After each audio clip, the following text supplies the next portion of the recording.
புரட்சி தமிழர் கைய விட்டு கட்சியே போகுதாவே முக்கிய தகவலை போட்டுடைத்த பத்திரிகையாளர் மணி.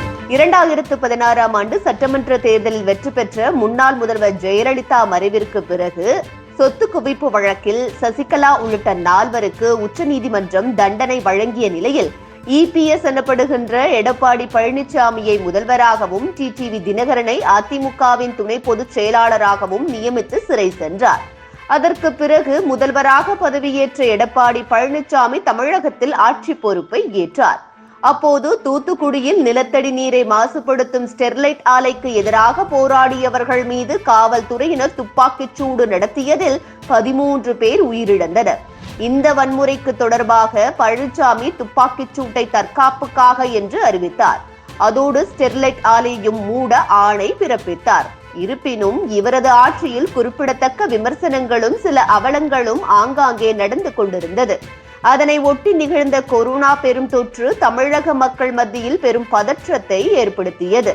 இதனால் 2019 நாடாளுமன்ற தேர்தலில் திமுக தலைமையிலான கூட்டணி மாநிலத்தில் இருந்த 39 தொகுதிகளில் 38 தொகுதியை தனதாக்கியது.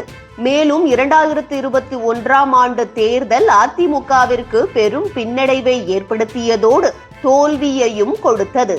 திமுக அதில் பெரும்பான்மையான வெற்றியை பெற்று ஆட்சியை அமைத்தது. இதனால் அதிமுக தற்போது பிரதான எதிர்க்கட்சியாக உள்ளது.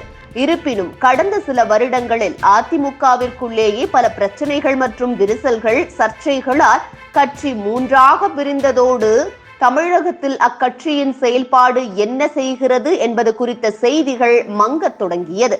அதோடு இந்த போராட்டத்தில் பல நீதிமன்ற வழக்குகளை எதிர்கொண்டு தனது பொதுச் செயலாளர் பதவியை எடப்பாடி பழனிசாமி தக்க வைத்துள்ளார். மேலும் பாஜகவுடன் கூட்டணி அமைத்திருந்த அதிமுக கடந்த வருடங்களில் ஏற்பட்ட சில கருத்து மோதல்களால் பாஜகவின் கூட்டணியிலிருந்து விலகுவதாக அதிமுக அறிவித்தது. அதற்கு பிறகு இருந்தே அதிமுகவின் நடவடிக்கைகள் அனைத்தும் தேய ஆரம்பித்ததாகவும் 2026ஆம் ஆண்டு தேர்தலில் அதிமுக யாருக்காக யாருடைய கூட்டணியில் போட்டியிடுகிறது என்பதை தெரியாமல் ஒரு குழப்ப நிலை இருந்தது. அது மட்டுமின்றி முன்பு அதிமுக தன்னுடைய கோட்டையாக கொண்டிருந்த பல பகுதிகளையும் பல சரிவுகளையும் பின்னடைவுகளையும் அதிமுக பெற்றதோடு தற்போது திமுக மற்றும் அதிமுக இரண்டும் பங்காளி கட்சிகளாக செயல்படுகின்றனர். ஒரு தொகுதியில் பாஜக வேட்பாளர் வெற்றி பெற்றால் அவர்களது செயலை மட்டும் கவனியுங்கள் என்று பாஜக மாநில தலைவர் அண்ணாமலை பகிரங்க குற்றச்சாட்டை முன்வைத்துள்ளார். இது அரசியல் வட்டாரம் முழுவதும் பரபரப்பாக பேசப்பட்டது. இந்த நிலையில் மூத்த அரசியல் விமர்சகரான மணி அதிமுக குறித்தும் அதன் பொதுச் செயலாளராக உள்ள எடப்பாடி பழனிசாமி குறித்தும் பரபரப்பான தகவலை தெரிவித்திருக்கிறார். அதாவது இந்த தேர்தலில் முடிவுகள் எடப்பாடிக்கு எதிராக அமையும் என்பதுதான் எதிர்பார்ப்பு. ஒருவேளை அப்படி நடந்தால் அது கடந்த 4.5 ஆண்டுகளில் எடப்பாடி சந்திக்கக்கூடிய 9வது தோல்வியாகிவிடும்.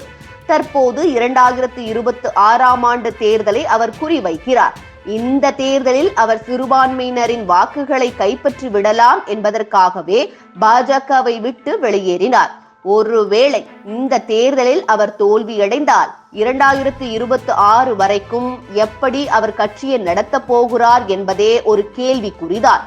டெல்லியில் வலுவான ஒரு அரசு அமையும் பட்சத்தில் இங்கு எடப்பாடி பழனிசாமிக்கு நெருக்கடி முற்று கிடைக்கும் என்றும் கட்சியினரிடையே தலைமை மீது இருக்கும் அதிருப்தியை காட்டிலும் நாம் தோற்று போய்விடும், வாக்குகள் கிடைக்காது என்பதுதான் பிரதானமாக உள்ளது என்று எடப்பாடியின் முடிவு குறித்து அதிரடி தகவலை தெரிவித்திருக்கிறார்.